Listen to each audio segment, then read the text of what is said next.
യോ guys, again welcome back to my channel.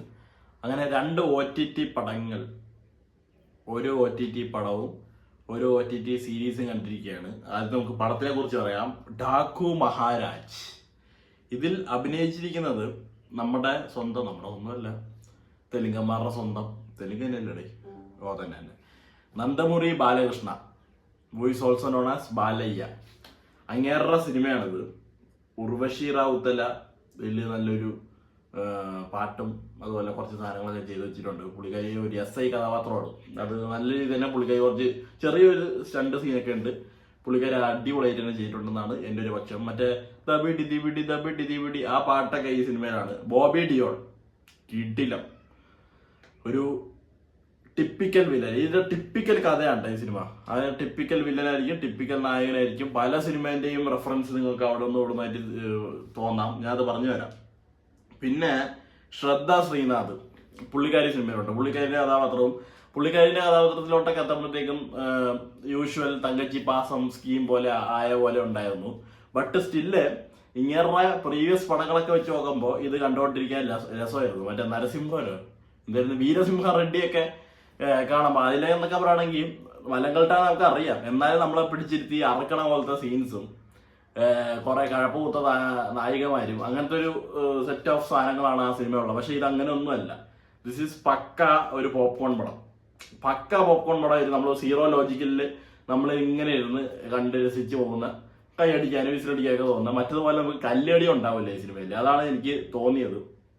പിന്നെ മറ്റേ സച്ചിൻ ഖേദാക്കർ, ആ പുള്ളിക്കാരൻ നമ്മുടെ വൈകുണ്ഠപുരത്തിലൊക്കെ ഉള്ള ആ ചേട്ടനുണ്ട് സിനിമയില്. പിന്നെ മകരൻ ദേശ്പാണ്ഡെ, പുലിമുരുകനിലൊക്കെ ഉള്ള രാമയ്യ എന്ന് പറഞ്ഞ കഥാപാത്രമൊക്കെ ചെയ്ത ആ പുള്ളിയുണ്ട് സിനിമയില്. അങ്ങനെ പിന്നെ ഷൈൻ ടോം ചാക്കോ, വിട്ടുപോയാൽ ഇപ്പൊ ഒരു സ്പെഷ്യൽ ടാസ്ക് ഓഫീസറായിട്ട് ഷൈൻ ടോം ചാക്കോ ഉണ്ട്. പക്ഷെ പുള്ളി തുടക്കത്തിൽ വന്നപ്പോൾ ഞാൻ വിചാരിച്ച അവസാനം വരെ കാണുമെന്ന്. പക്ഷെ ഇടയ്ക്ക് വെച്ച് അണ്ണ എവിടെ പോയിന്ന് പോലും അറിയില്ല. ഒരു പർട്ടിക്കുലർ സീൻ കഴിഞ്ഞ് പുള്ളി പോയി.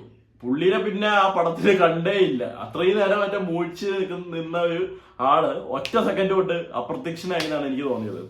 അപ്പോൾ ഇത് ഡയറക്റ്റ് ചെയ്ത് ആരാണെന്ന് KS രവീന്ദ്ര. ഞാൻ സിനിമയൊന്നും കണ്ടിട്ടില്ല, എനിക്ക് അറിഞ്ഞുകൂടാ. മ്യൂസിക് പോയി നമ്മുടെ തമൻ. പുള്ളിക്ക് വലിയൊരു പങ്കുണ്ട് ഈ സിനിമ ഇങ്ങനെ ആക്കിയതില്. കാരണം എന്താ വെച്ച് കഴിഞ്ഞാൽ പുള്ളിന്റെ മ്യൂസിക് പതിവിലും ഉപരി കുറച്ച് ഹൈ ആയിരുന്നു. മാസ് മൊമെന്റ്സിലാണെങ്കിലും മ്യൂസിക് ഭയങ്കര മറ്റേ പൊളി, അടിപൊളി. നമ്മുടെ മറ്റേ ഇതിലിടെ സർവബോധ ശനിവാരമില്ല അല്ലേ, തടപടക്കട സട്ടമേ തകടക്കടക്കമേ, ആ ഒരു ലെവല് പോലത്തെ ഒരു സാധനം. അങ്ങനെയൊന്നല്ല, അതിന്റെ ഒരു എന്താ പറയാ, വേറൊരു രീതിയിലുള്ള ഒരു പാരലൽ വേർഷൻ, അങ്ങനത്തെ ഒരു സംഭവം എനിക്ക് എവിടെയൊക്കെയോ തോന്നി. അത് കാരണം നമുക്ക് ഇങ്ങനെ കേട്ടോണ്ട് ഇരിക്കാൻ കൊള്ളായിരുന്നു.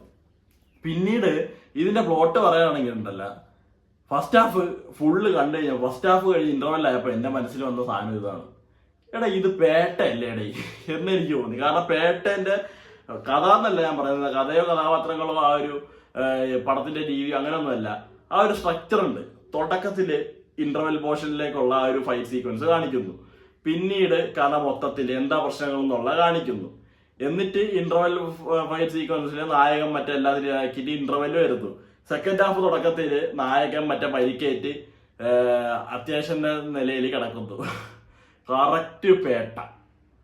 സെക്കൻഡ് ഹാഫിലേക്ക് വന്നപ്പോഴത്തേക്കും നമ്മുടെ കത്തിയും തണ്ണൂത്ത് ഗ്രാമവും തണ്ണി വിഷയമൊക്കെ ആയി കുറെ നേരം.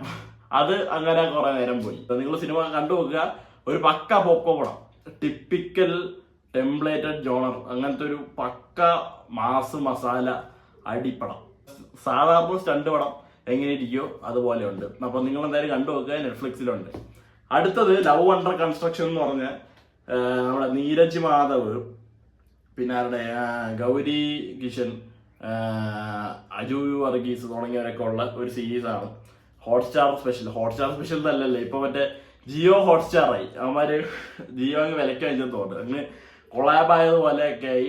ഇപ്പൊ ജിയോ TVയിലുണ്ട്, ഹോട്ട്സ്റ്റാറിലും ഉണ്ട്. ഹോട്ട്സ്റ്റാറും ജിയോ TVയും കൂടി ഒരു ബന്ധം സ്ഥാപിച്ചു. അപ്പോൾ ജിയോ ഹോട്ട്സ്റ്റാറിലുള്ള സാധനമാണ് ഇത്. സംഭവം ഒരു നല്ലൊരു സീരീസ് എന്ന് വേണമെങ്കിൽ പറയാം. എന്ന് വെച്ച് കഴിഞ്ഞാൽ ഒരു ഫാമിലിക്ക് ഇങ്ങനെ വീട്ടിലൊരു ഞായറാഴ്ചയൊക്കെ വീട്ടിൽ കുടുംബമായിട്ടൊക്കെ ഇരുന്ന് ഒറ്റ സച്ചിലിരുന്ന് കാണാൻ പറ്റിയ ഒരു സീരീസ് സംഭവം. നീരജ് ആയാലും നല്ലോണം ചെയ്തിട്ടുണ്ട്, ഗൗരി കൃഷ്ണ ആയാലും നല്ലോണം ചെയ്തിട്ടുണ്ട്.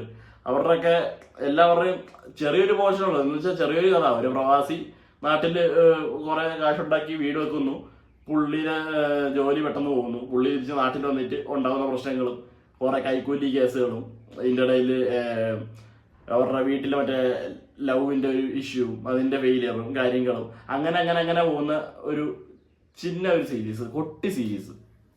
6 എപ്പിസോഡ് എന്തോ ഉള്ളൂ, 3 മണിക്കൂറാണ് ടോട്ടൽ ഉള്ളത്. അത് കുഴപ്പമൊന്നും ഉണ്ടായിരുന്നില്ല, ഇരുന്ന് കാണാനൊക്കെ പറ്റി. പിന്നെ എനിക്ക് മൊത്തത്തിൽ അങ്ങനെ ഇഷ്ടപ്പെട്ടു എന്ന് പറയാൻ പറ്റില്ല, എന്നാൽ ഇഷ്ടപ്പെട്ടില്ല എന്ന് പറയാൻ പറ്റില്ല. ലൈക്ക് നമുക്ക് ഇങ്ങനത്തെ പടങ്ങളൊക്കെ ഇന്നത്തെ കാലത്ത് വരുമ്പോഴത്തേക്കും നമുക്ക് കുറെ ക്ലീശേരി തോന്നുമല്ലോ.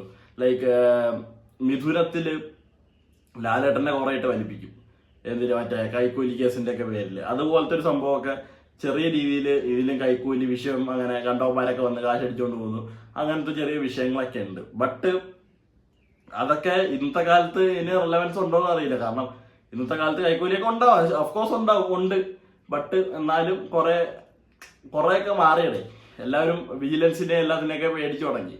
പിന്നെ പഴയ ഇതുപോലെ മറ്റേ ഫോണിൽ റെക്കോർഡൊക്കെ ചെയ്ത് ഭീഷണിപ്പെടുത്തുന്ന പരിപാടികളും അങ്ങനെ സംഭവങ്ങളൊക്കെയാണ്. ഇത് ആരാണ് ഡയറക്റ്റ് ചെയ്തത്? പേര് ഊരൊന്നും ഇല്ലല്ലോ അവിടെ, എന്തോന്നടേ. Directed by Vishnu G Raghav. മച്ചാനെ കൊള്ളാം, ഇത് സീരിയസ് ആയിട്ട് ഇങ്ങനെ വന്നതുകൊണ്ട് നല്ലൊരു സാധനമാണ്. നമുക്ക് ആ ഒരു നല്ലൊരു കളർ ടോണും ഗോപി സുന്ദറിന്റെ മ്യൂസിക് ആയിരുന്നുണ്ട്, അത് കൊള്ളാം. പിന്നെ അജു വർഗീസിന്റെ ക്യാരക്ടർ എനിക്ക് ഭയങ്കര ഇഷ്ടപ്പെട്ടു. എന്ന് വെച്ചാൽ പുള്ളി തുടക്കത്തിൽ ഒരു തന്ത വൈബ്, പുള്ളിക്കാരുടെ വീട്ടുകാരും തന്ത വൈബ്, ആ ഒരു രീതിയിലാണ് പോയിരുന്നത്. എന്നിട്ട് പിന്നീട് പുള്ളി ഒരു പെണ്ണിനെ കണ്ടുപിട്ടി ഇഷ്ടപ്പെടുന്ന സമയത്ത് പുള്ളിന്റെ ആ ഒരു രീതി മൊത്തം മാറുന്നു. അത് നമ്മുടെ കൈക്കിലൊക്കെ ഉള്ള ഒരു പുള്ളിക്കാരൻ, കൈക്കിൽ നമ്മുടെ ഹൃദയം ആ സിനിമയിലൊക്കെ ഉള്ള ഒരു പുള്ളിക്കാരൻ, ഹൃദയത്തിൽ ദർശന എൻ്റെ ബെസ്റ്റ് ഫ്രണ്ട്, എനിക്ക് പേരറിയില്ല, ഐ എം സോ സോറി. അപ്പോൾ പുള്ളിക്കാരിൻ്റെ കഥാപാത്രം അടിപൊളിയാണ്. എന്നിട്ട് പുള്ളി മാറുന്നത്, അജു വർഗീസിന്റെ കഥാപാത്രം മാറുന്നതും നീരജ് മാധവന് ഭയങ്കര സപ്പോർട്ടായിട്ട് പുള്ളി നിൽക്കുന്ന ഒരു സംഭവങ്ങളൊക്കെ ഉണ്ട്. അതൊക്കെ ഭയങ്കര രസമായിട്ടുണ്ടായിരുന്നു. നമുക്ക് എല്ലാവർക്കും ഉണ്ടാവും അങ്ങനെ ഒരു കസിൻ. എന്ത് പോക്കിൽ തരോ എന്ത് സംഭവം കാണിച്ചാലും ആദ്യം ഒന്ന് എതിർക്കുമെങ്കിലും പിന്നെ നമുക്ക് വേണ്ടി കൂടെ നിൽക്കുന്ന ഒരു കസിൻ ഉണ്ടാവും. ആ ഒരു സെറ്റപ്പ് സംഭവം. അപ്പോൾ അവരുടെ അച്ഛനമ്മമാരായിട്ട് അഭിനയിച്ചവരാണെങ്കിലും എല്ലാവരും നല്ല രീതിയിൽ തന്നെ ചെയ്തിട്ടുണ്ട്, എല്ലാവരും അടിപൊളിയായിട്ട് തന്നെ ഉണ്ട്. ബട്ട് കണ്ടിരിക്കാൻ പറ്റുന്ന ചുമ്മാ ഫണ്ടിന് വേണ്ടി കാണാവുന്ന, അല്ലാതെ വലിയതൊന്നുമില്ല, നോട്ട് ഗംഭീര സംഭവം, ബട്ട് ചുമ്മാ കണ്ടുകൊണ്ടിരിക്കാൻ പറ്റുന്ന ഒരു കൊച്ചു സീരീസ്. അപ്പൊ അത്ര ഉള്ളേ. അപ്പൊ Daaku Maharaj and love under construction രണ്ടും കൊള്ളാം, നിങ്ങൾ കണ്ടുനോക്ക്.